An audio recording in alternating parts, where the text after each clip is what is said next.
ঠিক জানি না কেন আমাকে নিয়ে যাওয়া হচ্ছে।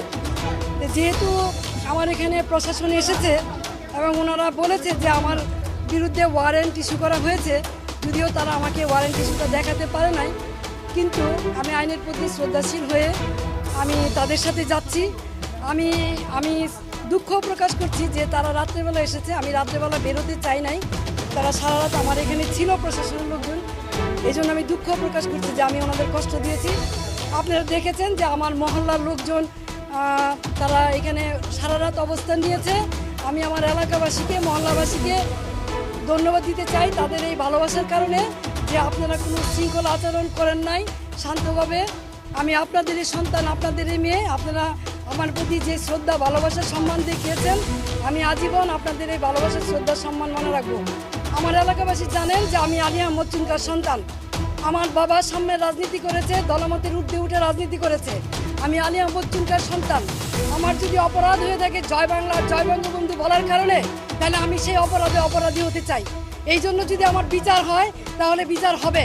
কিন্তু নারায়ণগঞ্জ শহরে 21 বছর আপনাদেরকে আমি সেবা দিয়েছি, কোনোদিন কেউ বলতে পারবেন না দলের প্রতি আঘাত করেছি অথবা কাউকে আমি কোনো ধরনের বৈষম্য আচরণ করেছি। দলমতের ঊর্ধ্বে উঠে নিজের দলের ভিতরে থেকে তারপরও মানুষের কল্যাণে কাজ করার চেষ্টা করেছি। বিরোধ শব্দ, মতভেদের শব্দ এই শহরের নারায়ণগঞ্জবাসীর জন্য এমন কোনো জায়গা নেই যেখানে প্রতিবাদ করি নাই। তৌকি হত্যা সহ সকল হত্যাকাণ্ডে যখন নারায়ণগঞ্জবাসী একদম চুপ ছিল, কেউ কোনো কথা বলে নাই, তখন আইবি আওয়াজ তুলেছে, এই শহরের মানুষকে কথা বলা শিখিয়েছে, অন্যায়ের বিরুদ্ধে প্রতিবাদ করা শিখিয়েছে।